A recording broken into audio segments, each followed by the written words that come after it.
Greetings, Internet, and welcome back to part 2 of the Putting Shells on Shelves episode regarding the 1991 Playmates Toys original release of the Teenage Mutant Ninja Turtles action figures.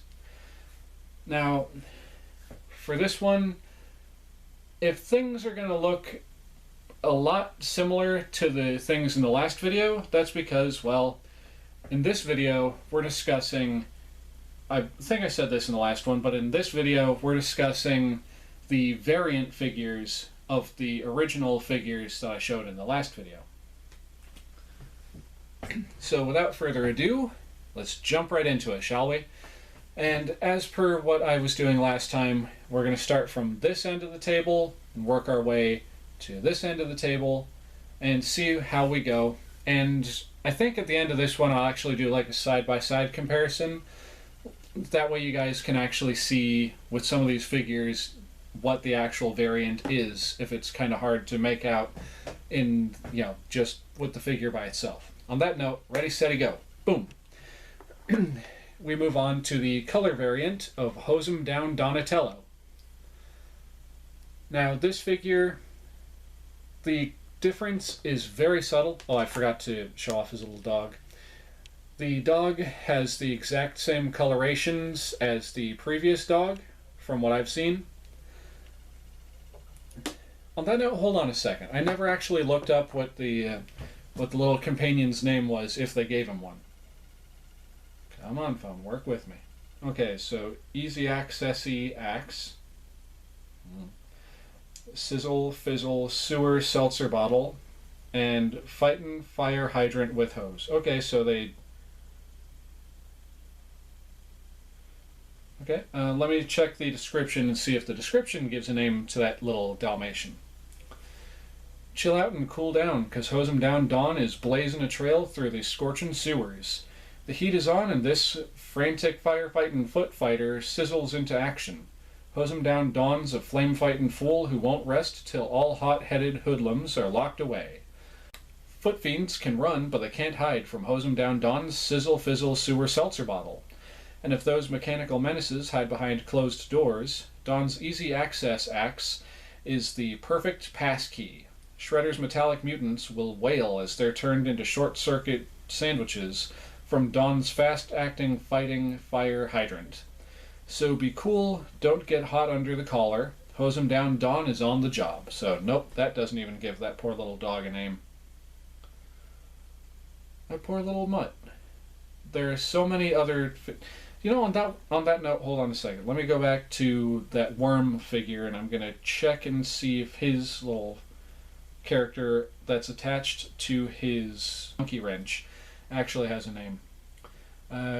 Trash compactor mallet, worm knife, worm belt, porcu pounder.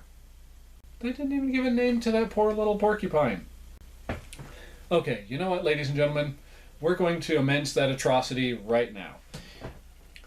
The porcupine on Worm's porcupounder, the wrench thing, he's going to be named Terrence. Terrence the porcupine.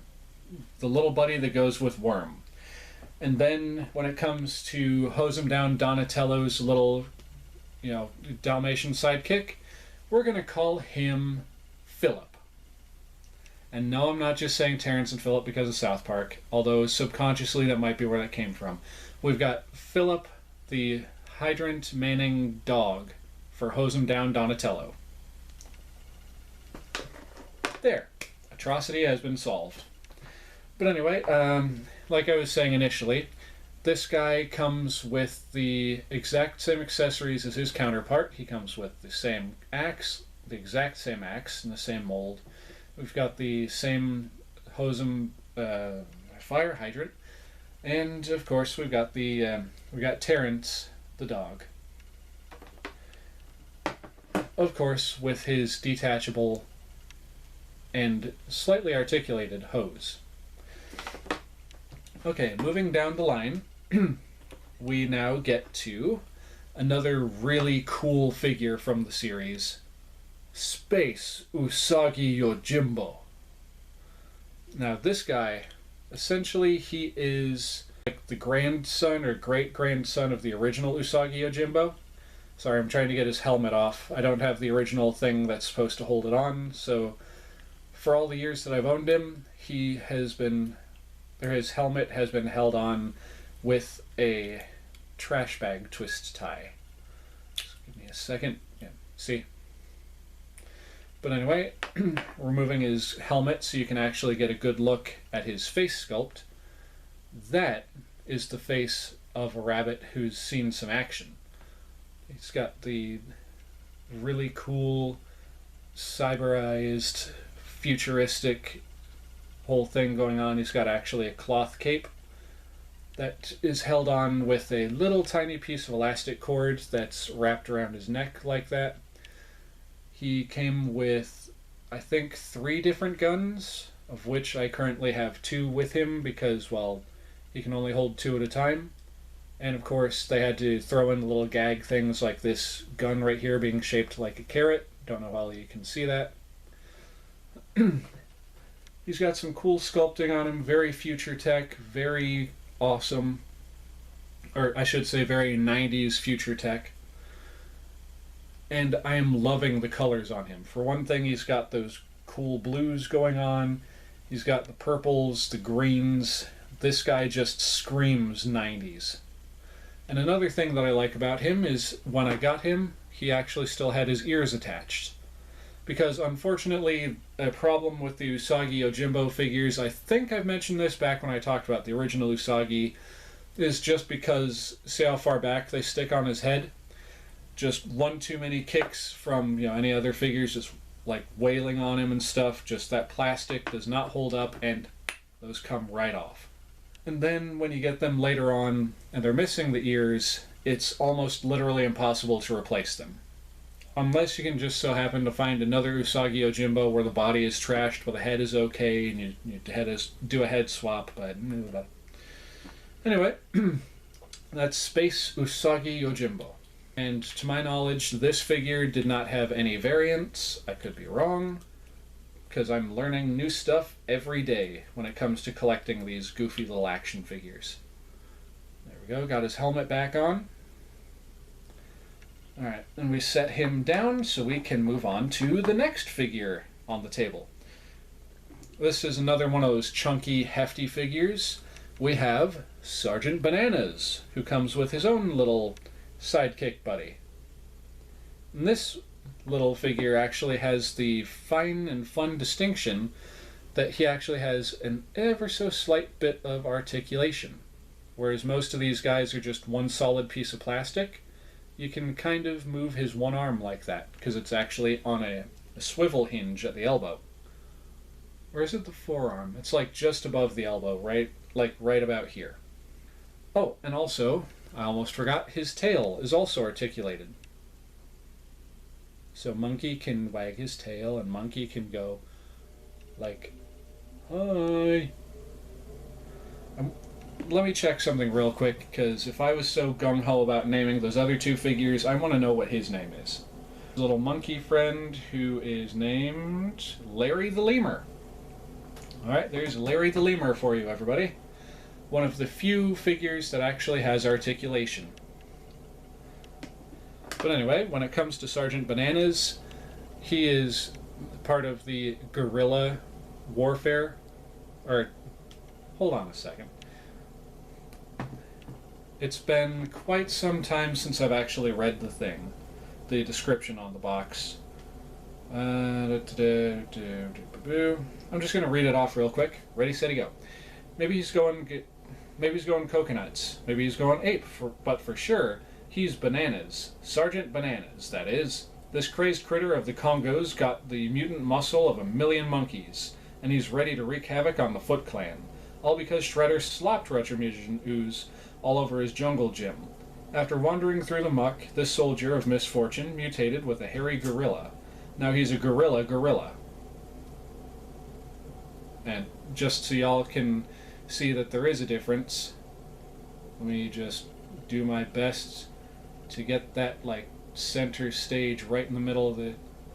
Now he's a gorilla.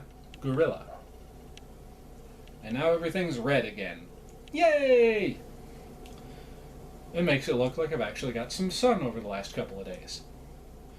Anyway, now he's a gorilla, or is that gorilla, which is those two words flopped around. In any case, he's going to swing into civilization and sway through the sewers to help the turtles put an end to the Foot Clan's reign of terror. With the aid of his pesky primate pal, Larry the Lemur, Sergeant Bananas is just crazy enough to use his iguana gun at the first sight of trouble. So stand back, Sergeant Bananas isn't monkeying around. Sorry, you'll have to pardon me. I've been recording several videos back to back, and if it's not obvious, it's starting to wear on my throat. So let's try and rush through this while I still have a voice to talk with.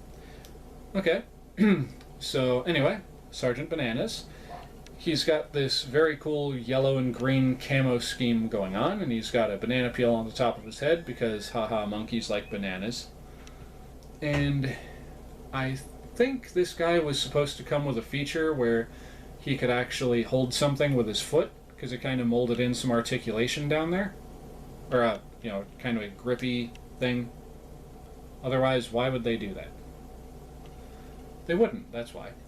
He's also got this cool iguana gun, which I'm going to do my best to carefully show off, because this thing actually fell off the shelf. The gun itself got knocked out of his hand somehow, and this snapped off. It's currently being held together with a little touch of super glue. But he came with that. He came with, like I've shown off already, his little pal Larry the Lemur, and of course he came with his belt. And he's just got some cool sculpting on him, I've got to say. Just like that grr face, like he's ready for action and he's gonna kick tail and take names. He's here to chew bubblegum and kick arse, but he's all out of bubblegum. So that's Sergeant Bananas for you. And I've got to say, I love his orange shoes. Well, orange... Yeah, they're orange shoes. Anyway. Moving on to the next figure on the table. Don't forget your little lemur pal. Put him right there for you. We have the other version of Mikey the skateboarder, or Skateboardin' Mikey. Now this guy is exactly the same as the other one. There's just one slight itty-bitty detail that's different. They changed the color of the M on his chest, which you'll be able to see much easier after when we get to the stage where I'm showing them side by side. But as stated before, this guy came with 3 accessories. He came with the skateboard, which is currently with the other one. He came with a pair of rollerblades that snap into the little holes in the bottom of his feet. And he came with a little a hand weight, which, again, I'm missing that accessory. For now. I'll get it eventually. So yeah, that's Skateboardin' Mikey for you. Next, we have another great figure. This one I've had for a good long time. This is Dirtbag, the mole. Now, I believe this guy is one of the villain characters. He works for the Shredder. But regardless, he's got a lot of really cool sculpting going on. He's got like the little miner's cap with the light on the top of it, and actually is like sculpted onto his head. He's got the tattoo that says Mom. Because, he's one of those bad boys, but he loves his mama. It's like, oh, Mama, I'm doing this for you, Mama. I don't know why I gave him that voice, but, oh, Mama. And then he's also got, I think that's supposed to be either camo or his shirt's supposed to be, dirty and soiled.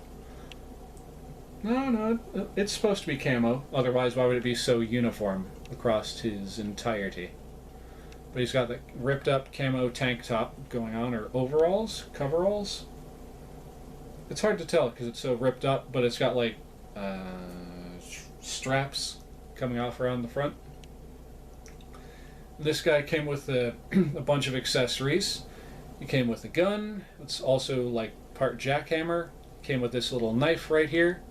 He came with a pickaxe. Let me turn that around so you can actually see it's a pickaxe. And he came with this fancy backpack into which the pickaxe actually fits. If I can find the hole again. There we go.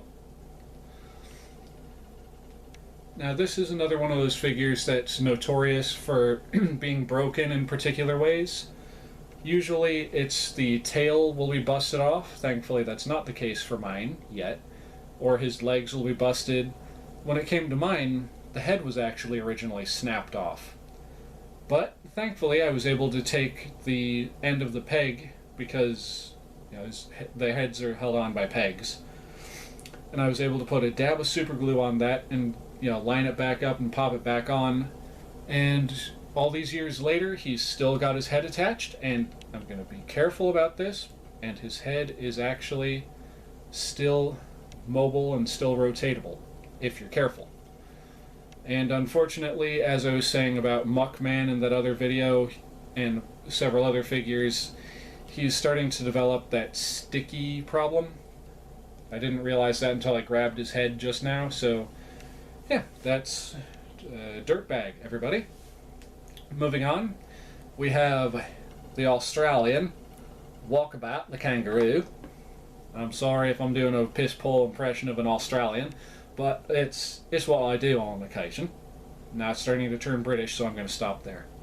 But yeah, we've got Walkabout and his sidekick, Kid Kangi, who's literally just like a little tiny version of him that has a bow staff. And he's ready to, whip you with it. So when it comes to this guy, he's got some really cool stuff going on. He's got kind of like some Crocodile Dundee stuff going on, like his hat. And he's got an eye patch. He's got these cool accessories that come with him. He comes with this rifle looking thing. He's got a backpack. I think stereotypically he's supposed to come with a boomerang. I can't remember right this second.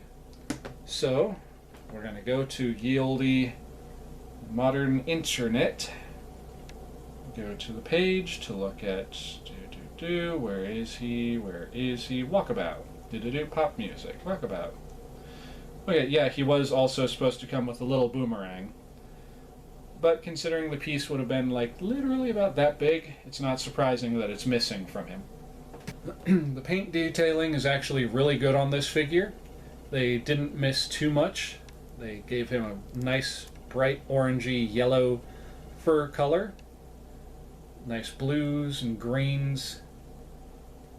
A really solid figure. Alright, moving on from Walkabout and his little friend Kid Kangi, we're moving on to the other version of Ground Chuck. Now this guy, the only real color variations between him and his counterpart are they gave him a silver crew cut and they painted that little animal skull on his shield. And I'm pretty sure that's about it. They might have done a couple of other things, but we'll see that when I hold the figures up side by side. Moving on now to the next figure on the list, we have Razar. Now this figure, he also doesn't have a whole lot different between himself and his counterpart. The major difference between the two is the paint on the head. Like on the other one, he had that really thick kind of black eyeliner going on and he had a black nose. Whereas this one has a pink nose, or red nose, and he's got reddish pink eyeliner going on instead. If I'm not mistaken, all the rest of the coloration is the same. Oh, and so that y'all can see what I was talking about with the accessory, as I was saying, the other one has the spider mace thing, and this guy has the skull club with a little articulated jaw on it, like meh, meh, meh, meh, meh. Meh, meh, meh. And of course, it's on a big bone like that. So that's pretty cool in and of itself, and just look at the expression on that skull. It's like, ah, ah, ah. And yeah, all of his accessories were exactly the same, all molded in the same color plastic. So there you have Razar. This guy was the harder of the two for me to find just because, for whatever reason, I just could not find him. That's the definition of something being hard to find, isn't it? But I looked everywhere for this little sucker. I was checking yard sales, flea markets, toy shops locally. Couldn't find him. Then I go into a retro video game store. And they just happened to have a glass case that had like vintage toys and stuff. Well, multiple glass cases of vintage toys and stuff. And in their turtle case, this guy was like front row, just standing there, staring at me. And I was like, "There you are! You little jerk, I've been looking everywhere for you." And so, now I own him. The only difference between this guy and the other one that I have, well, aside from the ones I just mentioned, is that unfortunately he's not in nearly as good of condition. Like, as you already saw, the paint on his nose has been worn off quite substantially around the top. He's missing one of his shin protectors, thigh protectors, on this side, and unfortunately, the chains that are supposed to hang down from his wrists are basically just busted off about halfway down, or some little kid chewed them off. I'm not sure what happened, but there you go. That is my red nose / pink nose Razar. Razar the pink nosed werewolf. Na na na na na na. Okay, enough of that. We'll put him over here on the table and we'll move on to the next figure. Dun, dun, dun. Toka. Now, as I was saying before, this guy has the exact same body mold as Slash. The only difference is they swapped out the forearms and the head and the belt, and they gave him like these shoulder spike protrusions instead of giving him like bicep armor. Boy, my voice is getting worse by the second. Anyway, and they also gave him the same kind of accessories as Slash, just molded in plastic. Like, see, you've got his... he's got his crooked side down here. He's got his spiky nunchaku over here. Oh, wow, that is some really flexible plastic. Never actually thought to, like, fiddle around with it like this. And then, of course, his black mace right here. That's really all there is to say about him, because I already said what I would have said about the other one, about the other one. Moving on to the last figure on the table, so we can get on to the comparison after this. We have the guy who created those two, or rather, the guy who made that happen. The Super Shredder. Yeah, there you go. Now, when it comes to this figure, he's got, whoops-a-daisy, he's got the dropsies, apparently. But he's got a lot going for him. He's got this really cool dark purple and black color scheme with this awesome silver spiky aesthetic for all the rest of him. He comes with his mace. I think that's a mace, or it's just a club or whatever. He comes with a little canister of the TCRI or TGRI Retro Mutagen Ooze that he's able to hold like this. He also comes with a belt, and he also came with a little communicator, which was the same kind of communicator that came with the Toon version of the Shredder, but we'll get to that guy when we get to him. I hope. But yeah, he's a pretty cool looking figure, and there are two versions of him. There's this one that was commercially available. Technically there's three, but there's two that I'm after that were commercially available here in the United States. There was this one, and then there was a Chef Boyardee promotional Super Shredder, which is literally just this guy, but his body is molded in black plastic, and accessories and accents, like the shoulder spikes and the shin spikes and all that, were molded in a slightly darker color of plastic. I'm still on the hunt for one of those. They're, because of how they were released, they're a bit more scarce than these guys. Stop dropping your canister, you little dork. And as such, they're a lot more expensive. So one day I will own the Chef Boyardee Super Shredder, but until that day comes, I'm fine with owning this guy. Alright, ladies and gentlemen, now that I've shown you the second half of this particular wave of figures that I own, we're going to do a quick little jump cut, and I'm going to show you all the variant figures side by side. Ready, set, go!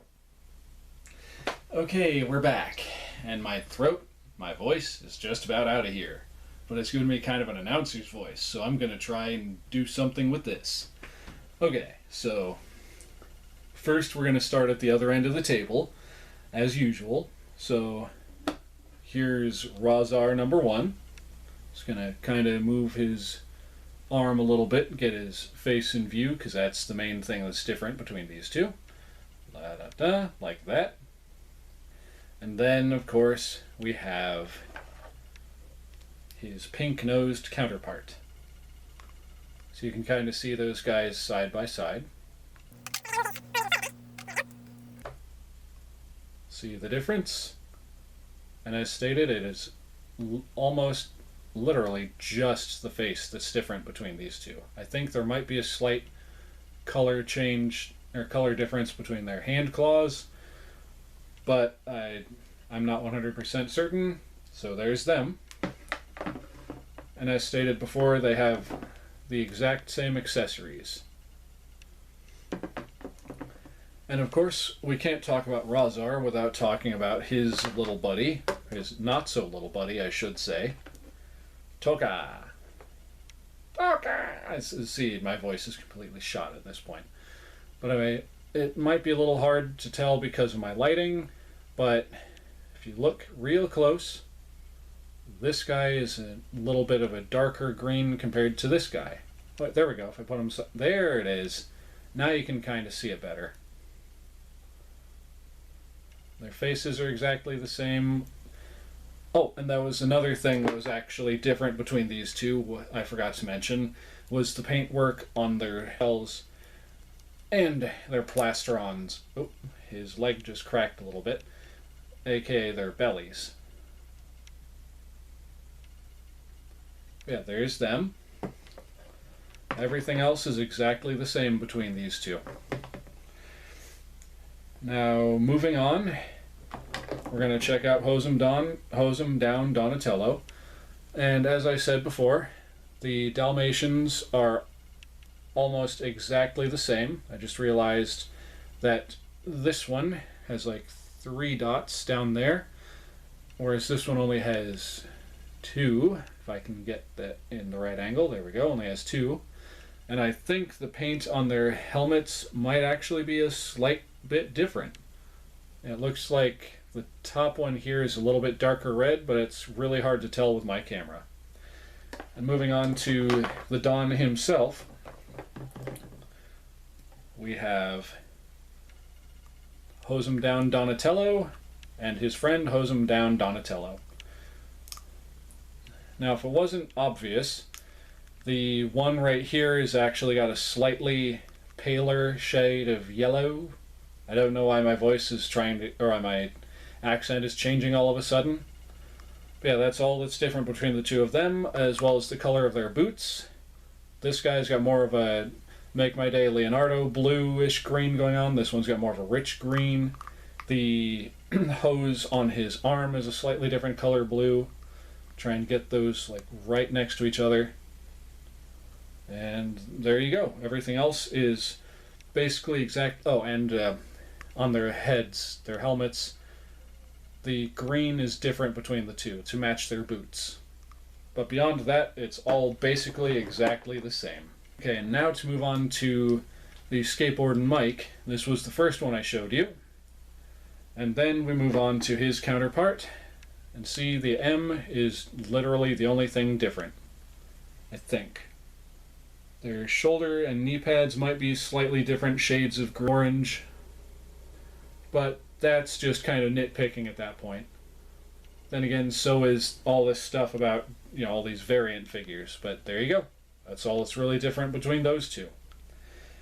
And now, moving on to the last couple of figures on the table, we have Ground Chuck and his cohort, Ground Charlie. As I was saying before, the hair is different. This one's got the original green crew cut. This one's got the silver one. I almost called it brass for some reason. And then the thing on the shoulder being painted versus unpainted. And I think there was another slight variance when it comes to the paint on these guys. Like, one of the bullseyes was painted differently. And by bullseyes, I don't mean like their literal bull eye. I'm talking about like the circles on their chests there, but I think I was wrong on that one. There you go, ladies and gentlemen. That's been all the variants that I currently own, or that I know of, for the 1991 Teenage Mutant Ninja Turtles toy line, originally released by Playmates Toys. So with that said, before my voice just completely goes, which that's right there's a warning sign, thank you all so very much for coming back and enjoying another one of my videos. I do truly and greatly appreciate it. If you like what you've seen here today, please feel free to like, comment, and subscribe. Hit that little bell icon to be notified of future uploads. Once you do, you'll be grateful that you did. Share this video with your friends if you think they'll like them. Or if you're not sure, share it anyway. You could be surprised. And with that said, ladies, gentlemen, boys, girls, and all other configurations of being, this is your old buddy Oxleymations saying, Cowabunga, and I'll see y'all in the next video. Later.